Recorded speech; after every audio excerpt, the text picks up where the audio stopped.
Hello అండి, welcome back to my channel. ఇంకొక మంచి వీడియోతో మీ ముందుకు వచ్చేసానండి. అదేంటంటే మనం ఏ పూజ చేసినా లేదా నిత్య పూజలో అయినా మనం షోడశోపచార పూజ చెయ్యాలి అంటారండి. అయితే మీ అందరికీ ఈ షోడశోపచార పూజ అంటే ఏంటో తెలుసా అండి? తెలియకపోతే ఇప్పుడు నేను చెప్తానండి. అన్నీ ఈజీయే. ఏంటి అనేది ఇప్పుడు చెప్తానండి. వీడియోనైతే లైక్ చేసి చూడడం స్టార్ట్ చేయండి ప్లీజ్. షోడశోపచారాలు అంటే ఆ దేవుడికి 16 రకాల సేవలు చేయడం.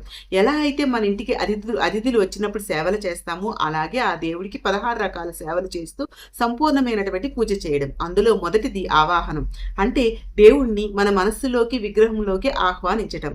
రెండవది ఆసనం, అంటే దేవుడు కూర్చోవడానికి పీఠం వేయటం. మూడవది పాడ్యం, దేవుడికి కాలు కడుక్కోవడానికి నీళ్ళు ఇవ్వడం. నాలుగవది అర్ఘ్యం, దేవుడికి చేతులు కడుక్కోవడానికి నీళ్ళు ఇవ్వటం. ఐదవది ఆచమనం, అంటే దేవుడికి పానీయ జలం సమర్పించడం. ఆరవది అభిషేకం, దేవుడికి స్నానం చేయించడం. ఏడవది వస్త్రం, కట్టుకోవడానికి మంచి వస్త్రం సమర్పించడం. ఎనిమిదవది యజ్ఞోపవీతం, దేవుడికి జంజం గాని ఆభరణాలు గాని సమర్పించడం. తొమ్మిదవది గంధం, దేవునికి చందనం పోయటం. పదవది పుష్పం, దేవునికి పుష్పాలతో అలంకరించడం. 11వది ధూపం, అంటే సాంబ్రాణి వేయటం. 12వది దీపం, అంటే దీపం వెలిగించడం. 13వది నైవేద్యం, ప్రసాదం సమర్పించడం.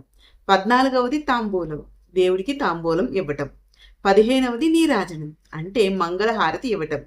16వది ప్రణామం, అంటే దేవుడికి నమస్కారం చేయటం. చూసారు కదండి. వీడియో నచ్చింది అనుకుంటున్నానండి. నచ్చితే ప్లీజ్ అండి లైక్ చేయండి, షేర్ చేయండి, నా ఛానల్ని సబ్స్క్రైబ్ చేసుకోండి.